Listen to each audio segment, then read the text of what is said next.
You know why you're here. Queries Part 2. Similar to the previous video, which I would highly recommend you watch, I will be using the Quebecs again, and I will actually make sure to spell it correctly this time. In this video, I will cover some more very helpful, but certainly not all of the capabilities of queries. I will be glossing over the details and give a much higher overviews of some of the more intricate tools. I will be covering these topics, so skip around the video to where you need. Operators. When creating queries, you may run into times when it would be nice to check if an entity has one or two components. You may also want to make sure an entity does not have a component. This is where operators are useful. These shouldn't be new, you've probably used them plenty of times in if statements, but there's a couple more when it comes to queries. Here's how they work. Let's make our Quebec query again. By default, Flex will use the AND operator, so this will look for entities with the position and elder component. If you want to explicitly put the AND operator in the query, it will look like this. Simple enough, right? If you want to make sure something does not have the elder component, you can use ECS not, like this. This will give you everything that has a position but not elder, so just one entity in this case. Here's the OR operator. With this, we are checking if the Quebec has either the position or elder component. Very important to mention, Flex will search for position first, and if it doesn't find position, then it will look for elder. If we flip the terms, Flex will look for elder first, then position. This unfortunately means that if an entity has both position and elder, that it won't get both, just the first one it finds in the query. If I'm allowed to be a little bit more annoying, you'll also have to change the iterator because we no longer guarantee that the entity will have both components. Here's what it looks like now. First, we have to put this line in, which will give us the ID of what the query found.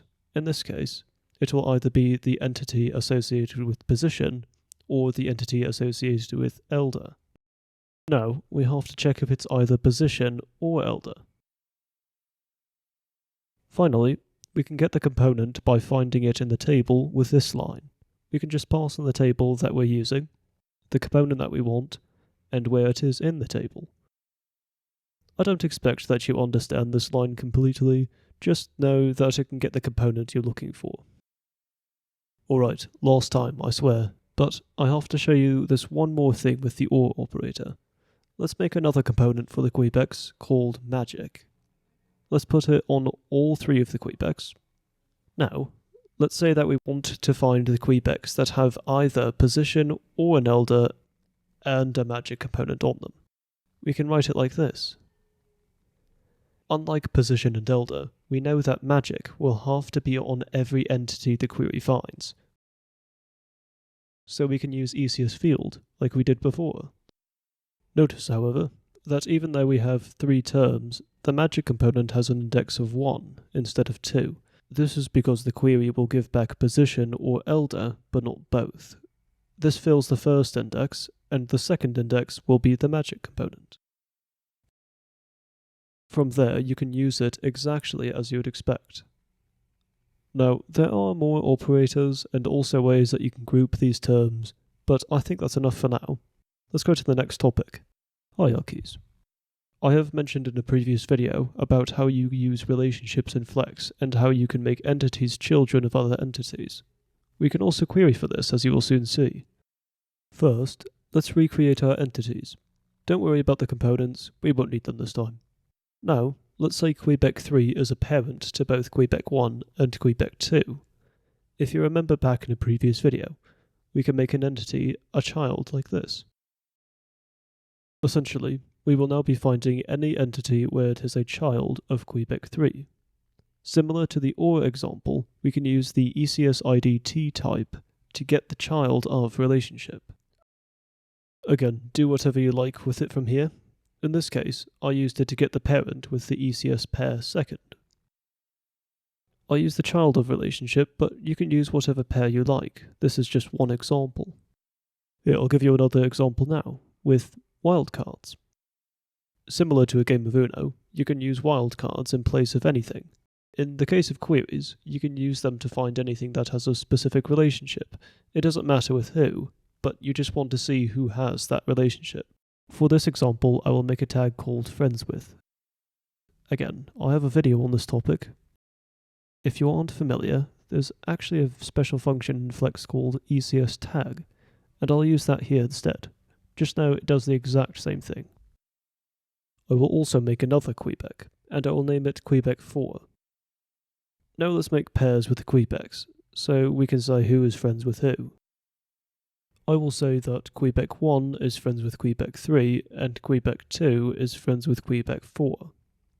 All I want to do is find any entity that has the friends with pair. Essentially, anyone who has a friend.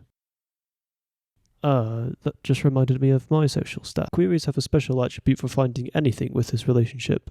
It's called the wildcard. With this query, Flex will find any entity with the friends with relationship. And luckily, we won't have to change any of the iteration code from the previous example. All I did was change some of the names of the variables, but everything else remained the same as the hierarchy example. Alright, that does wildcards. On to the next topic, tags. Speaking of tags, we can also query for entities that have specific ones. This is actually the easiest query of them all because you just make a tag. I will call it sleeping, attach it to an entity, and make the query. Yep, the query was that simple. You just put in the tag. The iteration code is simple as well, luckily. There's no ECS IDT or ECS field this time because there's no information that the query gives back to you other than which entities have this tag. But that's it for tags. One last thing, the source attribute. The source attribute in a query is a way that you can query on an entity you request instead of looping through every entity for something. It'll be easy to show you what I mean. Similar to the last example, let's find everything that has the sleeping tag. This time though, we want to make sure that the beds are made. No one wants to sleep on the floor after all, so I'll make the beds an entity like this. Next, I'll make a tag called are_made, so we can make sure that the beds are made. Let's also add the tag to the beds entity. Finally, let's make the query.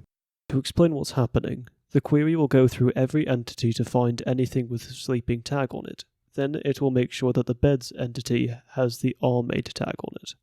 This means that if the beds do not contain the tag are_made, then this query will return nothing because the beds aren't made. But if they are made, then anything with a sleeping tag will now be asleep.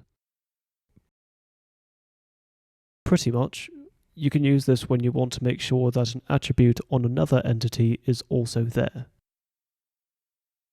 Well done. You made it through the queries section.